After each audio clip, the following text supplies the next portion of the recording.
Hello, we're here with the magnificent Antoine Aarts from Nederland.ai. How are you? I'm fine. It's busy today, as you saw. End of the day, but still fine. Exactly. Lots of cloudy, so nice. Yep. Always cloudy. Yes. So this is an amazing project that you have going on here. You have a kind of a different approach. Yeah. Tell us a little bit about it. Yeah.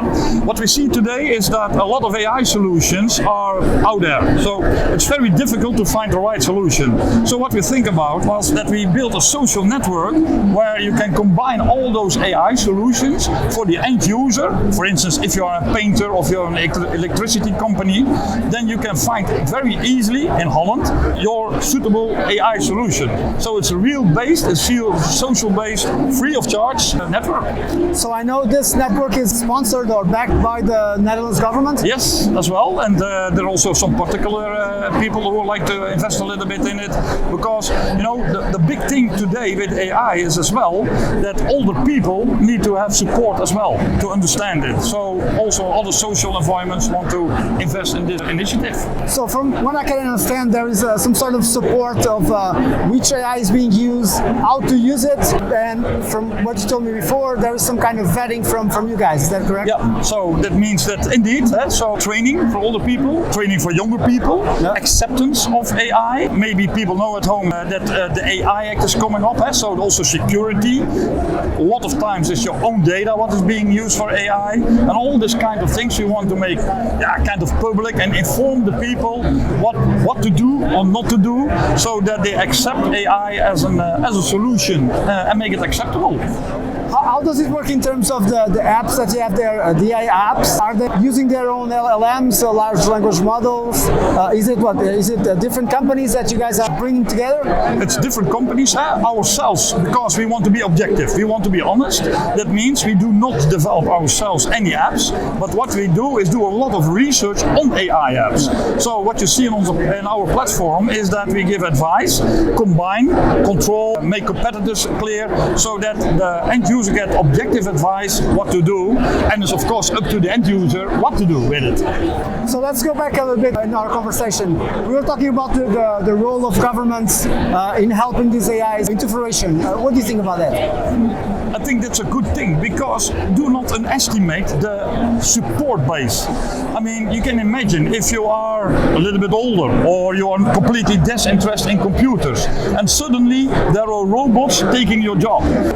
Yeah, you want to know what to do. For instance, very young people, education. You can imagine that the telephone takes 80 years before you got 50 million users. Today, AI, it's a matter of days. So the acceptance and the speed, how people accept, and the support base of all this, what education that you want to do, is very important.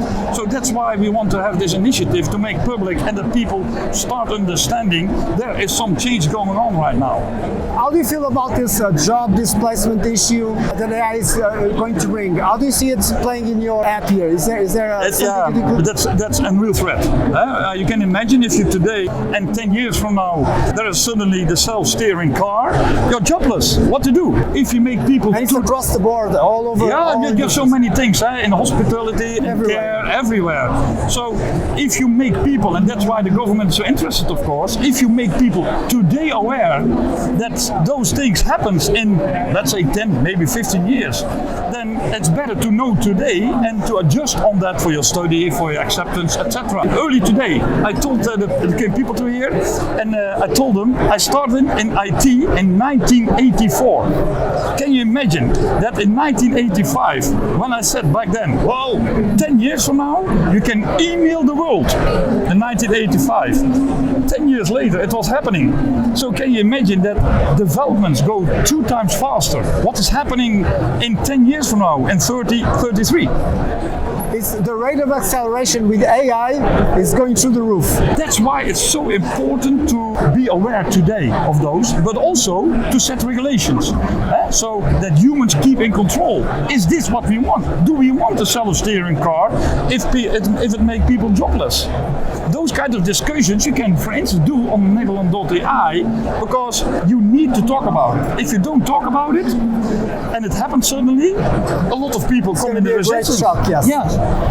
So in Netherlands, you are the big guy in Netherlands, so you know the industry. How do you think AI is going to evolve in terms of the apps, in terms of the technology, or in terms of the usage, how people are going to use it? How do you see it going into 2024? I think that first of all we get the European laws, because in 2025 you have a lot of things. That means the Data Act, it means the AI Act, and it means Resilience Act. So those developments make regulation about how you use AI.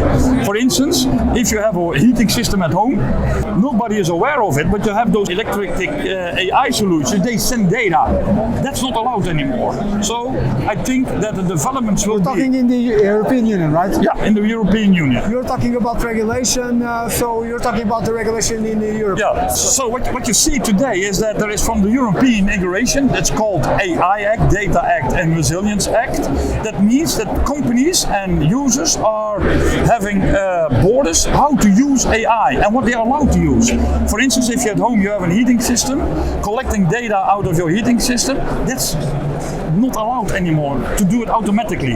So I think this regulation is a very good thing, because it makes humans in control. And if you have humans in control, you can make decisions. Do we want jobless jobs for AI?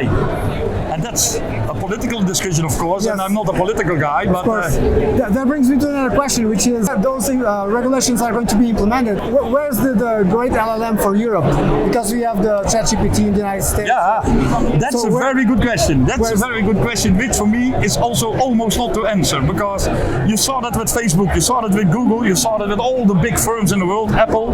They have basically no regulations. They become so big, but make us dependent.